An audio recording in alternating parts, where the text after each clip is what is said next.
มาปัญญาเกิดเจริญพรนอกตนนิยมทั้งหลายรับฟังมงคุณชีวิตมงคุณชีวิตข้อที่6อัตตสัมมาปณิทิจะตั้งตนไว้ชอบ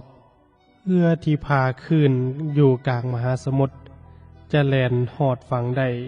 คนขับเรือจะต้องวางจุดหมายปลายทางไว้ถูกต้องและหูจักควบคุมหางเสือของเรือให้แล่นไปบ่ผิดทิศทางสันใดคนเฮาก่อนจะประสบความสำเร็จในชีวิตได้ก็ต้องตั้งตนให้ถูกต้องฉะนั้นการตั้งตนไว้ชอบหมายความว่าอย่างใดตั้งตนไว้ชอบหมายถึงการตั้งเป้าหมายชีวิต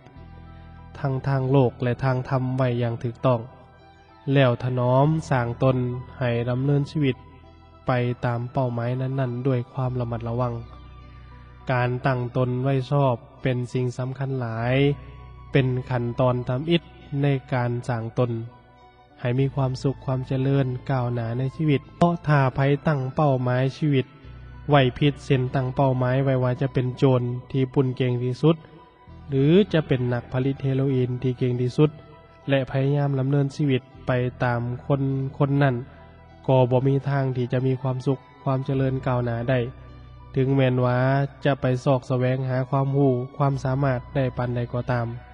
ก็บ่เกิดประโยชน์อันใดเพราะความรู้ความสามารถนั้นๆล้วนแล้วแต่เป็นไปเพื่อความพินาศแก่ตนเองและคนอื่นผู้ที่รักความก้าวหน้าทั้งหลายจึงจำเป็นต้องตั้งเป้าหมายชีวิตให้ถูกต้องก่อนนอกจากนั้นจึงไปสอกแสวงหาความรู้ความสามารถภาคเพียรพยายามเพื่อบรรลุเป้าหมายชีวิตที่ถูกต้องนั้นให้ได้แม่นหยังคือเป้าหมายชีวิตเป้าหมายชีวิตของคนทุกคนแบ่งออกเป็น3ระดับได้แก่ 1. เป้าหมายชีวิตขั้นต้นคือการตั้งเป้าหมายชีวิตเพื่อประโยชน์ในชาตินี้เป็นการตั้งเป้าหมายไว้ว่าจะต้องตั้งตัวสร้างฐานะให้ได้ด้วยการประกอบอาชีพที่สุจริตบ่ผิดกฎหมายบ่ผิดศีลธรรม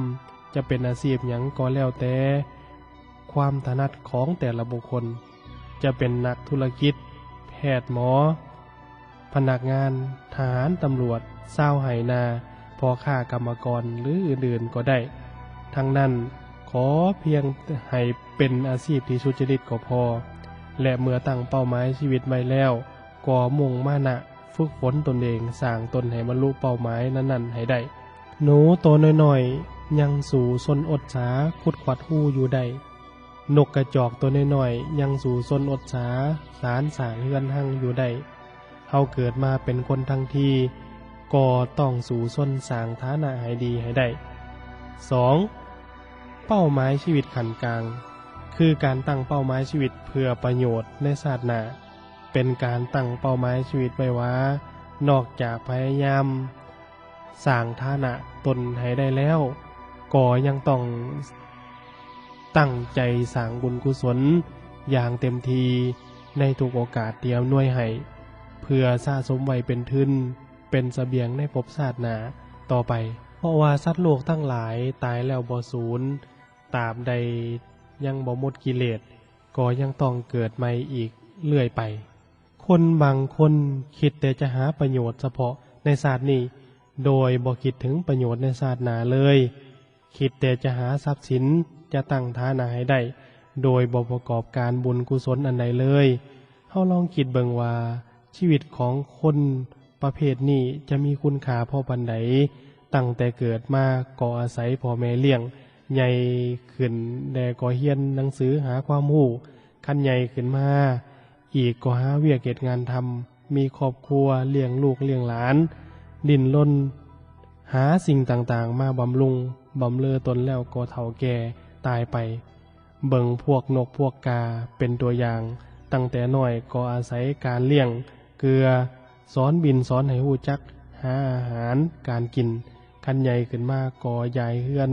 ย้ายหังไปมีครอบครัวไปหาอาหารเลี้ยงลูกเลี้ยงตนเองหาความสุขอยู่ตามภาษานกกาแล้วก็แก่เฒ่าตายไปคือกันถ้าเฮาจะมีชีวิตอยู่เพียงเท่านี้ก็มีคุณค่าบ่ต่างหยังกับนกกับกาแต่นี่เฮาเป็นคน ซึ่งมีโครงห่างที่เหมาะสมแก่การสร้างคุณงามความดีหลายที่สุดดังนั้นนอกจากความพยายามตั้งฐานะในศาสตร์นี้ให้ได้แล้วเฮาทุกคนจึงควรที่จะรู้จักสร้างคุณค่าให้แก่ชีวิตด้วยการตั้งใจสร้างความดีประกอบการบุญกุศลอย่างเต็มทีเพื่อไว้เป็นเสบียงในการเดินทางข้ามภพข้ามชาติและเป็นปัจจัยในการบรรลุถึงเป้าหมายที่สูงสุดในชีวิต 3. เป้าหมายชีวิตขั้นสูงสุดคือการตั้งเป้าหมายชีวิตเพื่อประโยชน์อย่างยิ่งได้แก่การตั้งใจปฏิบัติทำทุกรูปแบบเพื่อปราบกิเลสให้หมดสิ้นแล้วเข้าพระนิพพานตามพระสัมมาสัมพุทธเจ้าและเหล่าพระอรหันต์ทั้งหลายจะได้มีแต่ความสุขอันเป็นอมตะตลอดไปบ่ต้องเวียนว่ายตายเกิดต่อไปอีกโดยธรรมชาติทุกชีวิตเมื่อถึงที่สุดยอมหมดกิเลสเข้าพระนิพพานไปด้วยกันทุกคนต่างแต่ว่าช้าหรือไวเท่านั้นในระยะที่ยังบ่หมดกิเลสนี้ก็ต้องทนรับทุกข์กันไปหลายแน่น้อยแน่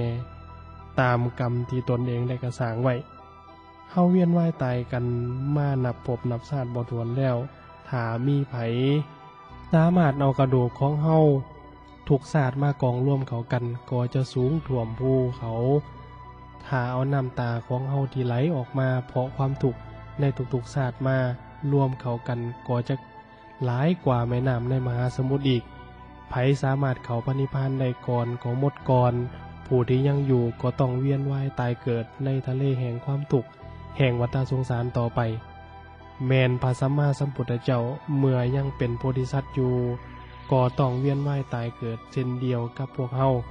แต่พระองค์ตั้งเป้าหมายไว้อย่างถูกต้องคือเป้าหมายไว้ว่าจะกำจัดกิเลสในตัวให้หมดโดยไวแล้วนำพาตัวเองและผู้อื่นให้เข้าสู่พระนิพพานด้วยจากนั้นก็ตั้งใจบำเพ็ญเพียรฝึกฝนตนเองให้เต็มทีมานับภพนับชาติบ่ถ้วนแม้นมีอุปสรรคหนักหนาสาหัสปานใดก็บ่ท้อถอยทรงสละเลือดเนื้อและชีวิตของตนเพื่อรักษาเป้าหมายที่จะเข้าพระนิพพานไว้บ่ให้คลอนแคลนพระพุทธองค์ก็ได้ตรัสรู้ธรรมเป็นพระสัมมาสัมพุทธเจ้าสามารถกำจัดกิเลสได้หมดจนเข้าถึงพระนิพพานอันบรมสุขได้ส่วนพวกเฮาเมามัวแต่เที่ยวซอกลิ้นเลาะเลื่อยไปมาบ่จริงจังบ่ตั้งใจนักแน่นในการสร้างคุณงามความดีบางคนก็บ่ฮู้เป้าหมายสูงสุดของชีวิตว่าแม่นการเข้าพระนิพพานบางคนก็ฮู้แล้วแต่ขี้คร้านประพฤติย่อนยานเฮ็ดยุดๆหย่อนๆจึงต้องมาเวียนว่ายตายเกิดรับทุกข์อยู่อย่างนี้ดังนั้นถ้าไผฉลาดก็ต้องรีบแก้ไขตนเองตั้งเป้าหมายสูงสุดของชีวิตไว้ให้มั่นคงบ่ประมาทในการสร้างความดีหมั่นในทานรักษาศีลเจริญภาวนาชำระร่างกายวาจาใจให้บริสุทธิ์เพื่อกำจัดกิเลสให้หมดไปจะได้หลุดพ้นจากทุกข์เข้าสู่พระนิพพานได้รับความสุขอันเป็นอมตะตามแบบอย่างแห่งพระสัมมาสัมพุทธเจ้าจงอย่าประมาทรีบปฏิบัติตามรอยบาทของพระบรมศาสดาถึงจะสร้างประโยชน์ให้คนอื่นหลายก็บ่ควรละถิ่มจุดหมายปลายทางของตนเมื่อฮู้ว่าแม่นหยังคือจุดหมายปลายทางก็ขนขวายเอาใจใส่ข้อเตือนใจคนบางคนเริ่มต้นก็ตั้งเป้าหมายชีวิตไว้ดีอยู่เช่นตั้งใจว่าจะหาอยู่หากินอย่างสุจริตแต่ย้อนกำลังใจยังบ่เข้มแข็งเฮ็ดไปเฮ็ดมาเลยเริ่มรู้สึกว่าหังมีซาโพดบ่ทันใจเป้าหมายชีวิตเกิดความคลอนแคลนเลยม่วนถ่ายลงด้วยการไปหาลักโลภเอาเครื่องเอาของคนอื่นเลยถูกติดคุกติดตารางหรือบางคนตั้งใจว่าจะให้ทานรักษาศีลเจริญสมาธิภาวนาแต่พอถือคนอื่นตัวยั่วแนหลอกล่อนำเห็นสิ่งยุแย่หลายเขาเลยเศร้าปฏิบัติธรรมปล่อยชีวิตให้เป็นไปตามอำนาจของกิเลสเฮ็ดอย่างใดเฮาจึงจะป้องกันตัวเฮาบ่ให้เป็นอย่างนั้นเฮ็ดอย่างใดจึงจะรักษาเป้าหมายชีวิตของเฮาไว้ให้มั่นคงวิธีรักษาเป้าหมายชีวิตให้มั่นคง 1. ฝึกตนให้เป็นคนมีศรัทธาได้แก่มีเหตุผลเชื่อในสิ่งที่ควรเชื่อการเชื่อมีสองแบบคือการเชื่ออย่างมีเหตุผลประกอบด้วยปัญญาเอิ้นว่าศรัทธาเชื่ออย่างบ่มีเหตุผลปราศจากปัญญาเอิ้นว่างมงายศรัทธาขันพื้นฐาน4ประการคือเชื่อกรรมเชื่อว่ากรรมมีอยู่จริงบ่วางเปล่าเมื่อเฮ็ดหยังแล้วยอมเป็นกรรมคือเป็นความชั่วความดีมีขึ้นในตนเชื่อในผลของกรรมคือเชื่อว่าเฮ็ดดีได้ดีเฮ็ดชั่วได้ชั่วโดยการเฮ็ดดีนั้นต้องเฮ็ดให้ครบองค์3ประการจึงจะได้ดีคือต้องเฮ็ดให้ถูกดีคือมีปัญญาสามารถเฮ็ดถูกวัตถุประสงค์ของการงานนั้นถึงดีคือมีความพยายามที่จะเฮ็ดเวียกนั้นให้เต็มความสามารถพอดีคือมีสติดีบ่เฮ็ดจนเลยเถิดไปจนเกิดความเสียหายเชื่อว่าสัตว์ทั้งหลายมีกรรมเป็นของตนคือเชื่อว่าบุญและบาปอันเป็นผลของกรรมดีและกรรมชั่วยอมติดตามบุคคลผู้เฮ็ดนั้นตลอดไปเชื่อว่าพระพุทธเจ้ามีจริงเชื่อในพระปัญญาการตรัสรู้ของพระพุทธองค์ 2. ฝึกตนให้เป็นคนมีศีลอย่างหน่อยสุดศีล 5 3. ฝึกตนให้เป็นคนมีความรู้เป็นพหูสูตรคือหมั่นศึกษาหาความรู้ในทางโลกและทางธรรม 4. ฝึกตนให้เป็นคนมีจาคะคือรู้จักการเสียสละการเสียสละแบ่งออกเป็น2อย่างสละทรัพย์สิ่งของเป็นทานเป็นการกำจัดความขี้ทีออกจากใจจริงจะเป็นที่หักของคนทั้งหลายสละอารมณ์บูดเป็นทานคือป้าละอารมณ์แค้นอาฆาตพยาบาทให้เป็นอภัยทานเฮ็ดให้จิตใจผ่องใสเบิกบานเป็นปกติ 5. ฝึกสมาธิภาวนาเพื่อให้จิตใจผ่องใสเกิดปัญญาซึ่งเป็นข้อที่สำคัญที่สุดพอจะเห็นได้ว่า